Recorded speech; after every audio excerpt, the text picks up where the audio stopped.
anglo-saxons ont le Friday Wear, puisqu'on est très polyglotte aujourd'hui. Ici, à La Rochelle, le vendredi, on a les régates du vendredi.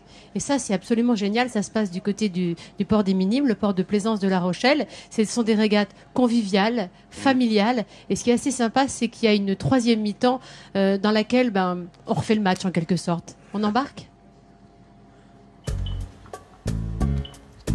Passer des journées entières à jongler entre le téléphone, les rendez-vous et les dossiers qui s'accumulent partout dans le bureau, c'est le quotidien de Pierre Lefebvre, un expert comptable très occupé.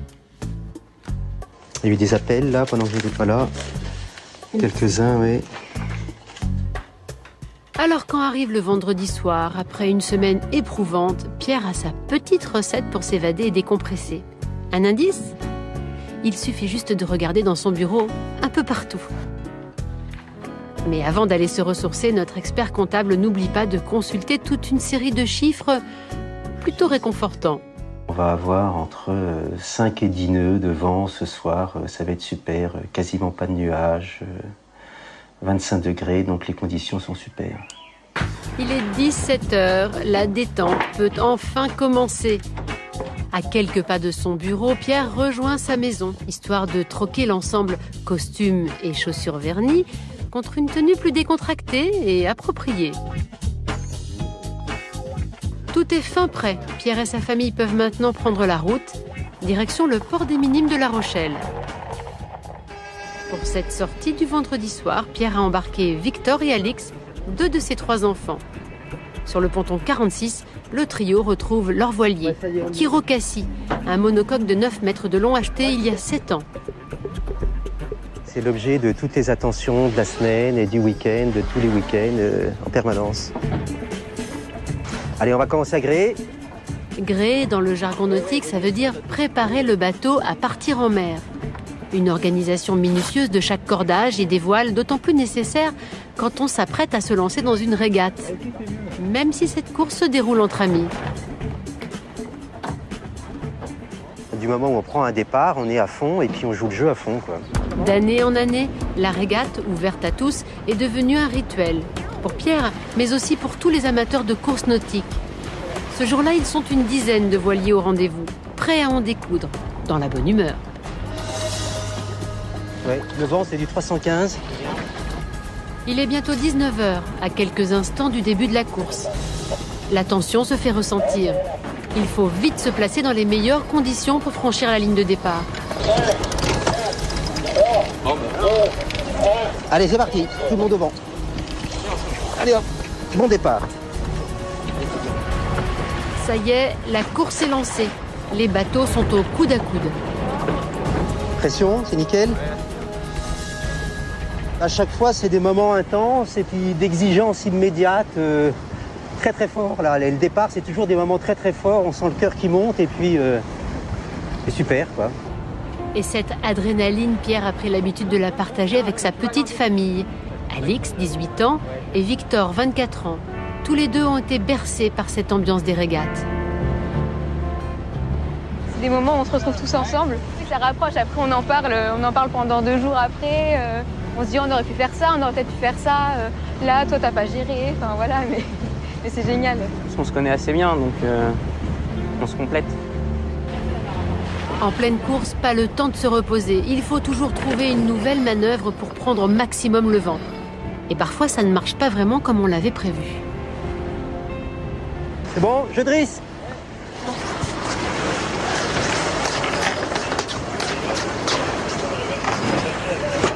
Ah, là, c'est pas bon du tout. Là, hein. On a fait un tour autour, là, c'est très fort ce qu'on a fait là. Malgré cet accroc, la course est loin d'être finie. Si la voile peut être capricieuse, le vent sait lui aussi être changeant. Ce qui laisse encore tous les espoirs à Pierre et son équipage. Là, le vent de terre vient de revenir, ce qui fait que ça revient bien pour nous, là. Donc en fait, tant qu'on n'est pas arrivé, c'est jamais gagné, c'est jamais perdu. C'est ça qui est super aussi. Après 1h30 de course et d'effort, la famille Lefebvre franchit enfin la ligne d'arrivée. Pas mécontente de leur performance. Merci. Voilà, on est 4e, c'est pas mal. 4e en temps réel, en temps compensé, on doit être 2 ou 3, quoi. On verra, peut-être, il y aura peut-être un résultat. Mais dans cette régate amicale, il n'y a ni vainqueur ni perdant. De retour au port, tous les participants ont droit à la même récompense, un barbecue convivial. Je pense que c'est plus technique que la voile. Sur le toit du club de voile, la troisième mi-temps se déroule autour d'un verre. Il n'y a plus de concurrents, juste des amis avec qui on s'amuse à refaire la régate. Entre le départ et le retour, le vent a changé. Ouais. Là, en faisant l'intérieur, en donnant la priorité au cap, on va se les faire. Le soleil se couche sur La Rochelle et sur ce terrain de jeu idéal pour les navigateurs attachés à cet art de vivre. Dès lundi, Pierre devra retourner au bureau à compter les jours en attendant encore une fois la fin de la semaine. Quel bel épilogue à notre feuilleton La Rochelle côté mer. On comprend quand même pourquoi on a eu envie de vous faire partager ce moment magique que sont ces instants passés sur l'eau et ces régates du vendredi, c'est un pur bonheur. Tu sais, quand on aime ça comme toi, d'ailleurs, je sais que tu aimes ça à Marseille, hein, c'est pareil, je veux dire, tu as la même cette qualité de vie en Méditerranée. Mais c'est vrai qu'ici, on s'est rendu compte tout au long de la semaine, je sais pas ce que vous en pensez, Patricia, toi qui vit un petit peu ici, beaucoup on va dire, c'est vrai qu'il y a une qualité de vie, un art de vivre chez les Rochelais qu'on rencontre ici déjà. Bon, il y a un temps, ce climat océanique qui est assez tempéré, agréable. On sent qu'il y a l'art de vivre, c'est tourné vers la mer quand même. Est-ce que tu le sens, ça, La toi, Rochelle, c'est une des premières villes d'accueil de France, c'est-à-dire c'est une des premières villes où les gens, dès qu'ils peuvent avoir une mutation, en fait, ils demandent La Rochelle parce qu'effectivement, il y a une qualité de vie qui est assez incroyable. Et puis après, si on est passionné de nautisme, forcément, et de voile, on peut pas rêver mieux. J'avais envie de demander justement à nos camarades de Midi en France ce qu'ils ont retenu de cette semaine de rentrée qui s'est passée dans une ville assez sympa. Hélène? Moi, je dirais que c'est vraiment une découverte pour moi, La Rochelle. Hein. C'est une ville qui a une belle résonance, mais je pense que quand on y vient, eh bien, tout est à la hauteur, voire même au-delà des espérances qu'on en avait.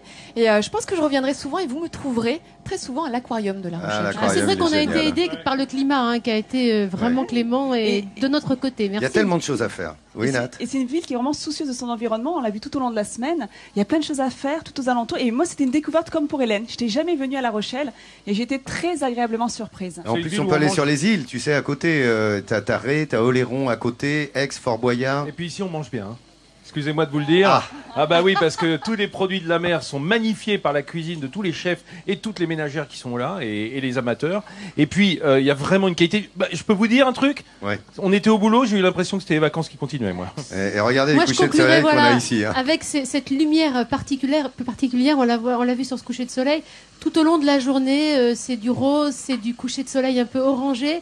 Ce sont des couleurs très vives, sublimées par la couleur de l'eau, par les monuments qu'on a trouvés ici tout au long de la semaine.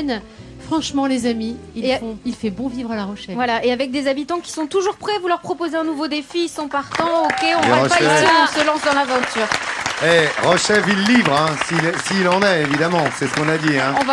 Ça va être difficile de faire mieux pour votre prochaine visite. C'est ce qu'on l'appelle la ville libre, ça c'est son histoire qui a créé Belle ça, et le premier rebelle. maire. Belle et rebelle. Bien sûr, c'est tout La Rochelle.